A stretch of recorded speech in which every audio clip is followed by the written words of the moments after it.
Welcome guys, welcome to my channel. आज हम लोग एचपीसी का पीजीटी इकोनॉमिक्स का जो सब्जेक्टिव पेपर लास्ट ईयर हुआ था उसका सॉल्यूशन चैनल पर हमने स्टार्ट किया हुआ है। ऑलरेडी चैनल के ऊपर इस क्वेश्चन पेपर की 3 वीडियोस आ चुकी है। आज हमारा ये 4th वीडियो है। अगर आप चैनल पर नए हैं तो आप हमारे चैनल पर जाकर पहले उन 3 वीडियोस को देख सकते हैं। अगर किसी के पास एचपीएससी पीजीटी इकोनॉमिक्स का सब्जेक्टिव पेपर का क्वेश्चन पेपर नहीं है तो आप हमारे Telegram channel economics by DD से आप ले सकते हैं। वहाँ पर आपको एक क्वेश्चन पेपर के अलावा भी बहुत सारे इकोनॉमिक्स के प्रीवियस ईयर क्वेश्चन पेपर और बुक्स वहाँ पर आपको मिल जाएंगे। तो आज जो क्वेश्चन हम सोल्व करेंगे वो है हमारा क्वेश्चन नंबर 5। क्वेश्चन नंबर 5 में देखिए क्या बोला गया है, how does the addition of government into sector economy affect circular flow of income.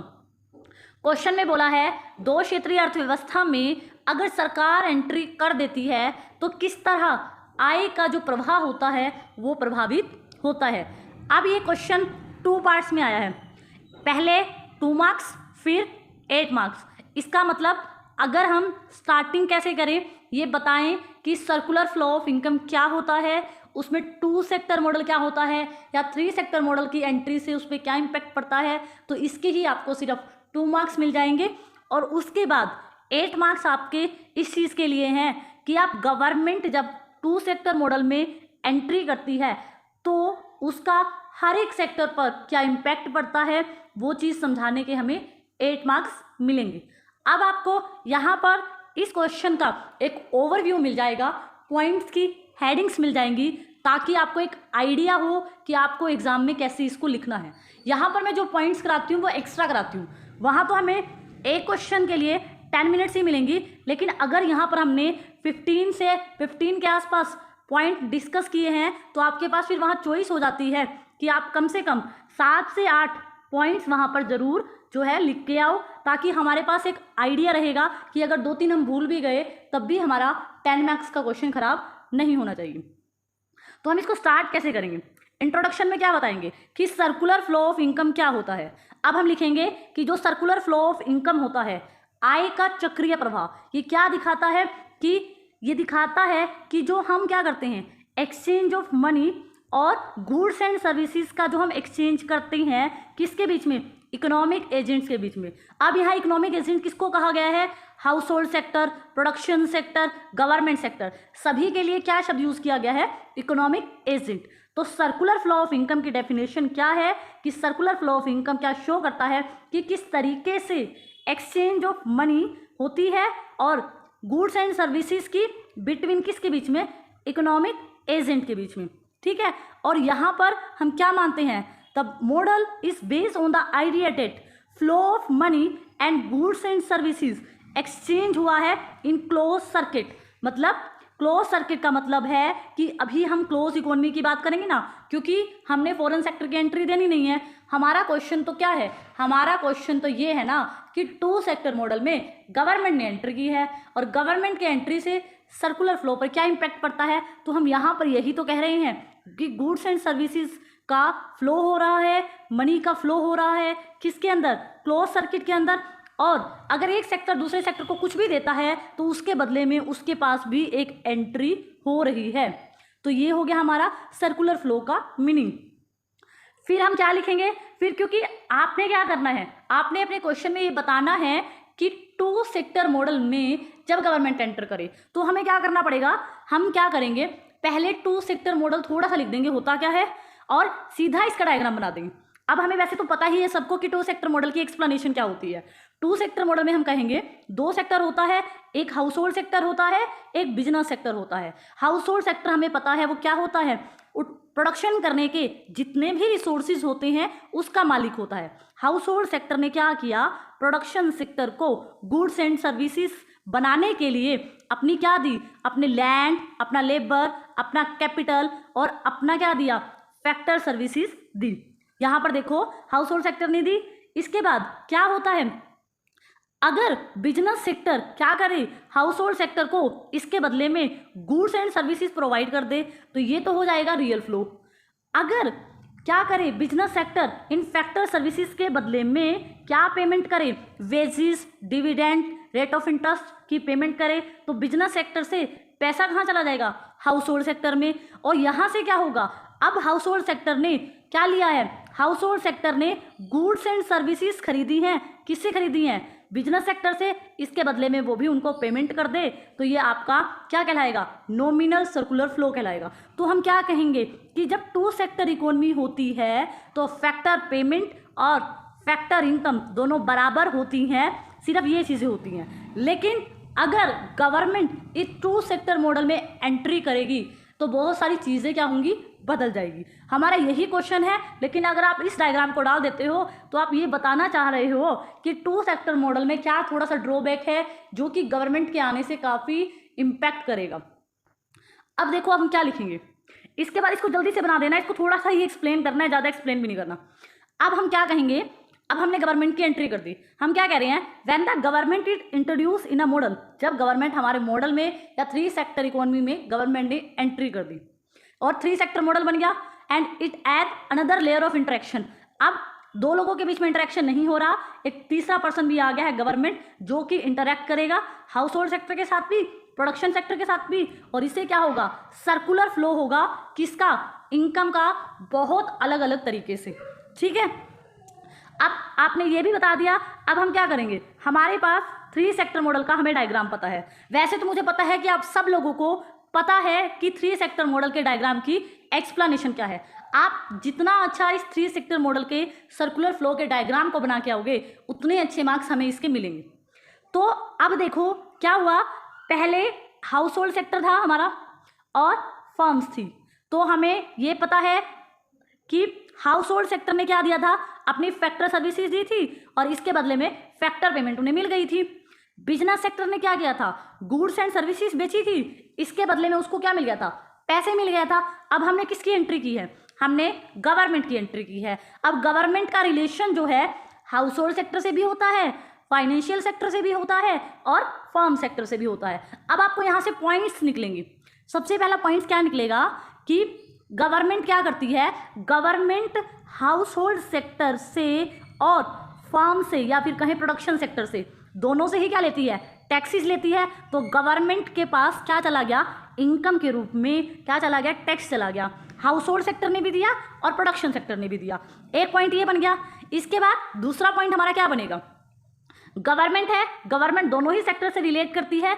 Government firm से क्या खरीदती है, फर्म से गुड्स एंड सर्विसेज खरीदती है।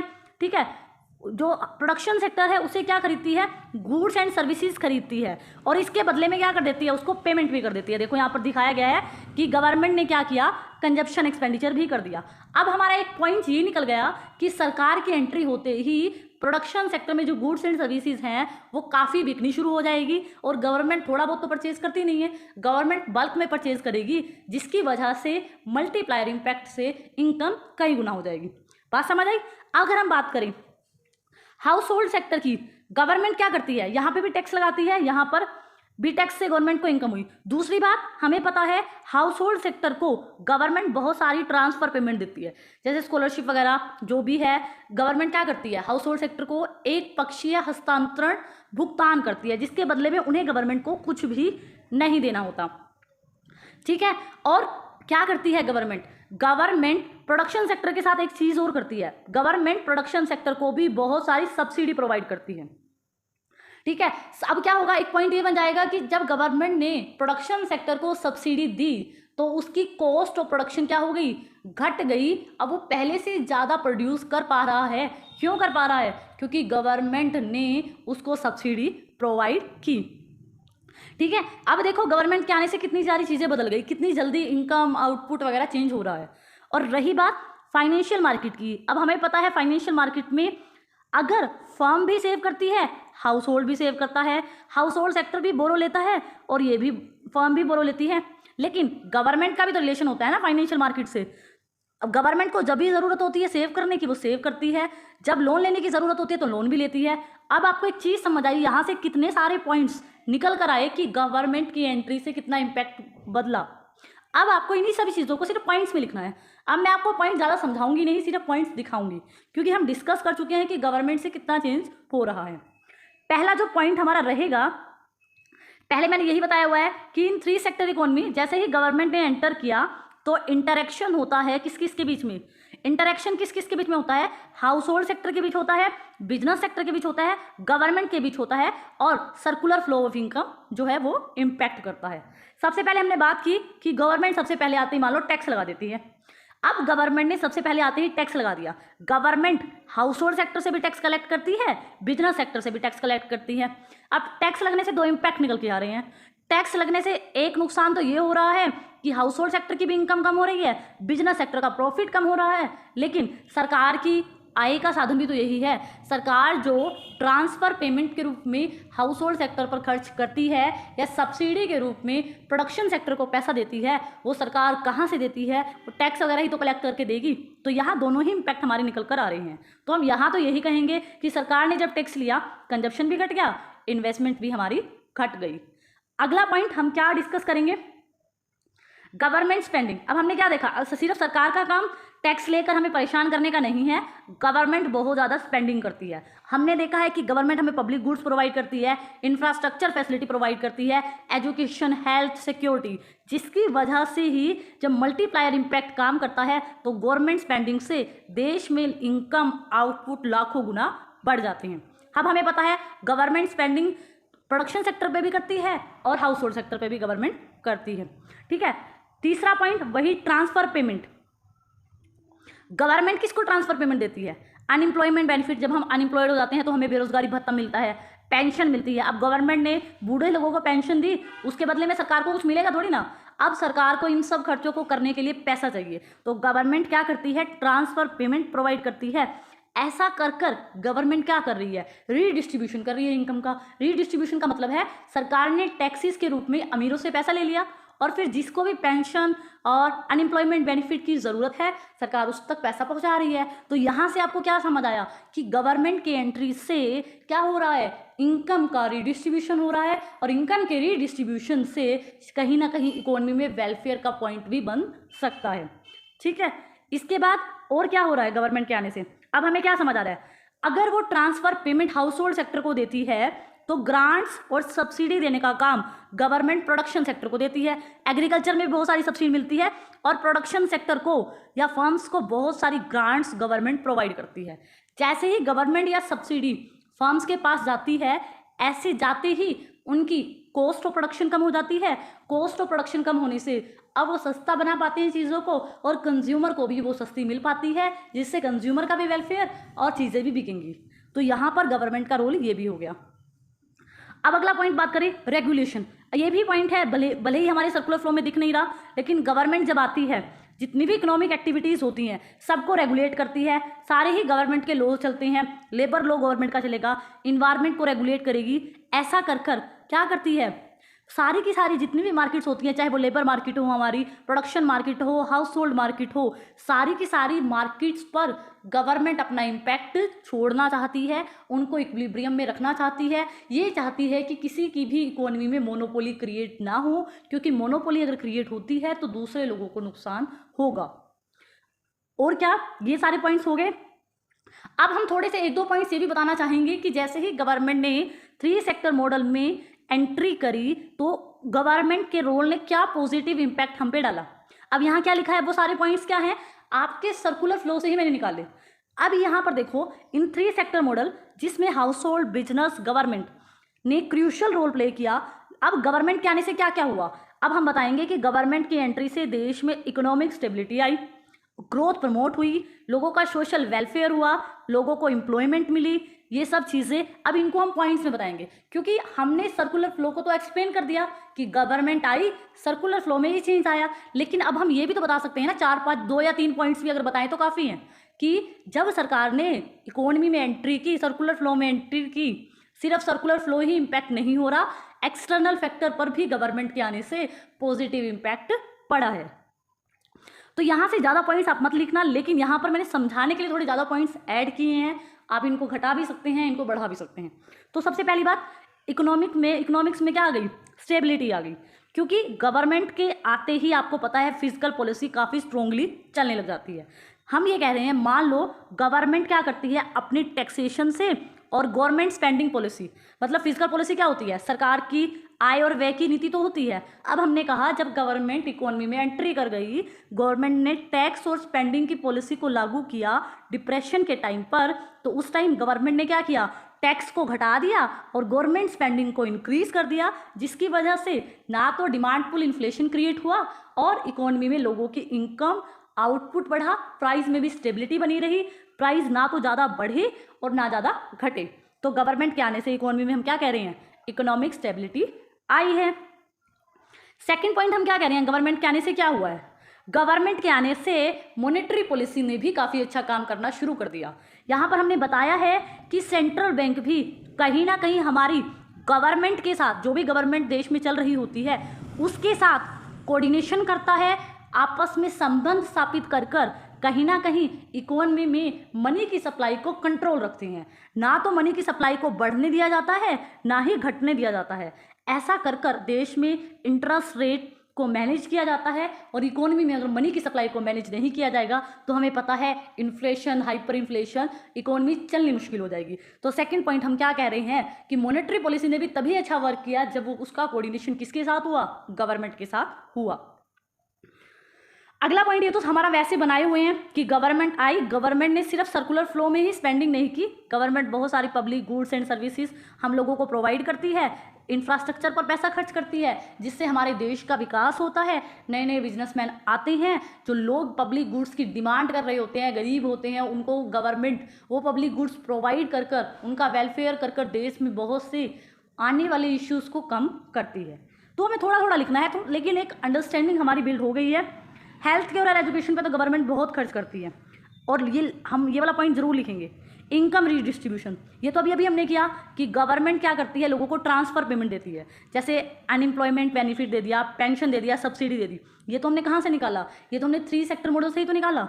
और गवर्नमेंट ने रीडिस्ट्रीब्यूशन करके इनकम का मतलब अमीरों से टैक्स के रूप में ली और गरीबों के वेलफेयर पर खर्च कर कर देश में होने वाली इनइक्वालिटी और पॉवर्टी को कम किया, और इससे देश में स्टेबलाइजेशन आएगा और लोगों का, गरीब लोगों का एक स्टैंडर्ड ऑफ लिविंग भी कहीं ना कहीं मेंटेन होगा। एक पॉइंट ये बन गया। इसके बाद ये आप और डालना चाहो डाल सकते हो, लेकिन जो 5th पॉइंट है ये इंपॉर्टेंट है, ये हम डालेंगे कि गवर्नमेंट आई, गवर्नमेंट क्या लेके आती है। मैंने कहा गवर्नमेंट लोन भी लेती है, गवर्नमेंट सेव भी करती है। मान लो गवर्नमेंट के आने से इकोनॉमी में इन्वेस्टमेंट बढ़ गया, गवर्नमेंट आई और ऑटोनोमस इन्वेस्टमेंट इकोनॉमी में ले आई, तो गवर्नमेंट के इन्वेस्टमेंट से इंफ्रास्ट्रक्चर पर अच्छा इंपैक्ट पड़ेगा, ट्रांसपोर्टेशन अच्छा हो जाता है, एनर्जी अच्छी हो जाती है, कम्युनिकेशंस अच्छी हो जाती है। तो इन्वेस्टमेंट ने कहीं ना कहीं प्राइवेट इन्वेस्टर की जो प्रोडक्शन कॉस्ट थी उसको घटा दिया, इम्प्रूव कर दिया एफिशिएंसी को, और देश में क्या हुआ गवर्नमेंट के आने से, इकोनॉमिक ग्रोथ और डेवलपमेंट दोनों ही हो सके। अब आप ये मत सोचो कि मैंने 10 नंबर में आपको इतने सारे पॉइंट्स कराए, वहाँ पर जिस हिसाब से हमारे पास टाइम है, अगर टाइम कम है तो स्टार्टिंग का 2 सेक्टर मॉडल का थोड़ा हटा दो, टाइम कम है तो 3 सेक्टर मॉडल में हमने इतने सारे पॉइंट्स किए हैं, कुछ पॉइंट्स को आप हटा दो। लेकिन अगर जितने ज़्यादा पॉइंट्स हमारे पास हैं तो अभी तो सिर्फ हमें अपनी अंडरस्टैंडिंग को क्या करना है, बिल्ड करना है कि अगर ये क्वेश्चन इस तरह से आ जाए तो कैसे लिखना है, दूसरी तरीके से आ जाए तो किस तरह से लिखना है। अभी इसीलिए हम थोड़ा क्वेश्चन बड़ा रखते हैं, उसको एक्सप्लेन करते हैं, समझते हैं, और फिर हम क्या करेंगे इस पॉइंट के बाद लास्ट में आप चाहो तो एम्प्लॉयमेंट वाला पॉइंट भी डाल दो कि सरकार ने इतना सारा काम किया तो बहुत सारे लोगों को जॉब भी मिलेगी, और जॉब मिलेगी तो देश में इनकम, आउटपुट, एम्प्लॉयमेंट सब अच्छा हो जाएगा। अब हम कंक्लूजन में क्या डालेंगे, हम कंक्लूजन अच्छा सा डालेंगे कि गवर्नमेंट जैसे ही आई 3 सेक्टर इकोनॉमी में तो इकोनॉमी बैलेंस हो गई, कहीं ना कहीं गवर्नमेंट ने आके प्रोवाइड कर दी लोगों को असेंशियल सर्विसेज, लोगों का वेलफेयर बढ़ गया, प्रमोट हो गई sustainable growth. Without government intervention कोई भी इकोनॉमी इतना ज़्यादा ग्रोथ करने की सोच नहीं सकती थी, और इसका जीता जागता एग्जाम्पल 1929 का ग्रेट डिप्रेशन है। अगर गवर्नमेंट की एंट्री के बिना वो ठीक हो जाता तो बात थी, गवर्नमेंट ने एंट्री करी तभी ग्रेट डिप्रेशन से इकोनॉमीज बाहर निकली। तो हमने अपनी पॉइंट्स को पूरी तरह से प्रूव कर दिया कि 3 सेक्टर इकोनॉमी में गवर्नमेंट की एंट्री से क्या क्या चेंजेस हुए हैं। हमने ये 10 मार्क्स में आ जाए, कितना भी बड़ा आ सकता है, कितना भी छोटा हम इसको लिख सकते हैं। आई होप सो आपको ये क्वेश्चन समझ आया होगा। अगर आपको मेरी वीडियो समझ आती हैं, अच्छी लगती हैं, तो प्लीज़ मेरे मोटिवेशन के लिए मेरे चैनल को सब्सक्राइब ज़रूर करें। एंड ऐसे ही हम ऐसे ही चीज़ें सीखते रहेंगे। Thank you so much for watching this.